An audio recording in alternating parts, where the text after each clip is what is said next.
నుంచి బయటపడి మీరు ఆనందకరమైన జీవితం గడపాలి. త్వరగా హాస్పిటల్స్ నుంచి తొందరగా ఇళ్ళకెళ్ళిపోయి మళ్ళీ మీరు సాధారణ జీవితాన్ని గడుపుతూ ఫ్యామిలీ మెంబర్స్ అందరితో మీరు ఆరోగ్యంగా ఉండాలని మేమందరం కోరుకుంటున్నాము. ఇందాక మాది ఈ వ్యాధిని బారిన పడి మరి బయటకు వచ్చి ఇంకా సాధారణ జీవితం గడుపుతున్నారు. దాంట్లో ప్రధానంగా గౌతమి, సీనియర్ యాక్ట్రెస్ గౌతమి గారు, ఆవిడ మన దగ్గరికి వచ్చారు, మన హాస్పిటల్స్ విజిట్ చేశారు.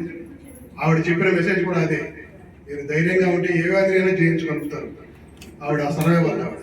అలాగే మరి సోనాలి బింద్రే, తర్వాత మమతా మోహన్ దాస్, యువరాజ్ సింగ్, ఎంతలో సెలబ్రిటీస్ వాళ్ళందరూ ఆ వ్యాధిని దాచుకోవాలి, బయటకు వచ్చారు, ధైర్యంగా బయటకు వచ్చి దాంతో మేము పోరాడుతున్నాము, మీరు కూడా పోరాడండి, మేము వ్యాధిని జయిస్తామని చెప్పారు.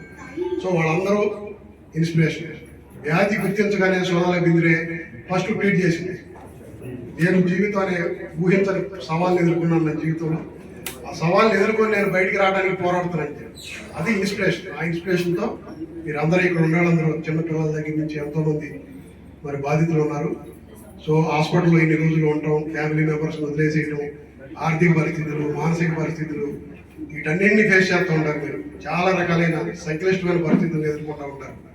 సో వీటన్నింటినీ కూడా మీరు ఫేస్ చేసి ముందుకు రావాలని ఈ రోజు సందర్భంగా ఆంధ్రప్రదేశ్లోనే చాలా మంది డాక్టర్లకు ఇన్స్పిరేషన్. ఈ వయసులో కూడా హెల్త్ అవేర్నెస్,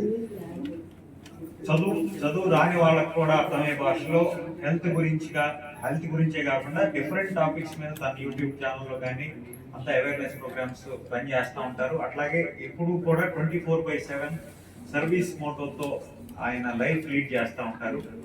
సో అటువంటి ఇన్స్పిరేషనల్ పర్సన్ ఈరోజు క్యాన్సర్ పేషెంట్స్ ఇన్స్పైర్ చేయడానికి ఇక్కడికి రావటం, ఆయన సండే టైంలో రావటం అనేది ముందుగా మీకు కృతజ్ఞతలు సార్. తర్వాత పేర్లు వెంటనే కానీ ఎప్పుడు మళ్ళీ ఇదే ఫస్ట్ టైం చూడటం అండి.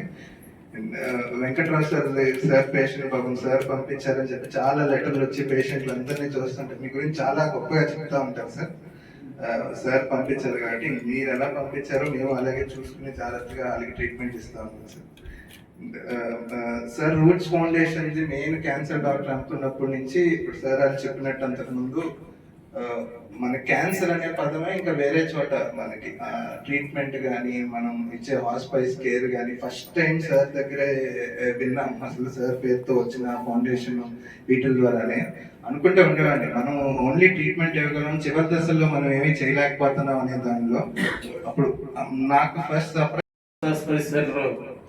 ద్వారా బోర్డులు, అవేర్నెస్ బోర్డులు ఇక్కడి నుంచి బందర్ వరకు పెద్ద పెద్ద బోర్డులు విజయభాస్కర్ గారి ఆధ్వర్యంలో క్యాన్సర్ జబ్బు నయమవుతుంది అని క్లియర్ గా చెప్పి ఆధారపడవద్దనే ఫస్ట్ వర్డ్ భాస్కర్ గారి ఆధ్వర్యంలో మా రూట్స్ హాస్పిటల్ చేసింది.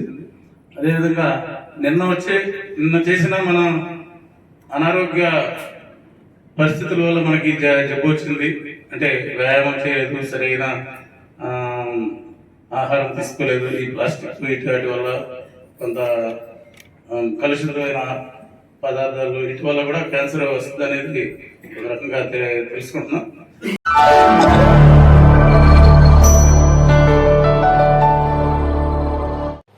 Thank you for watching the video and please subscribe Virat Media. For more updates, click on the bell icon.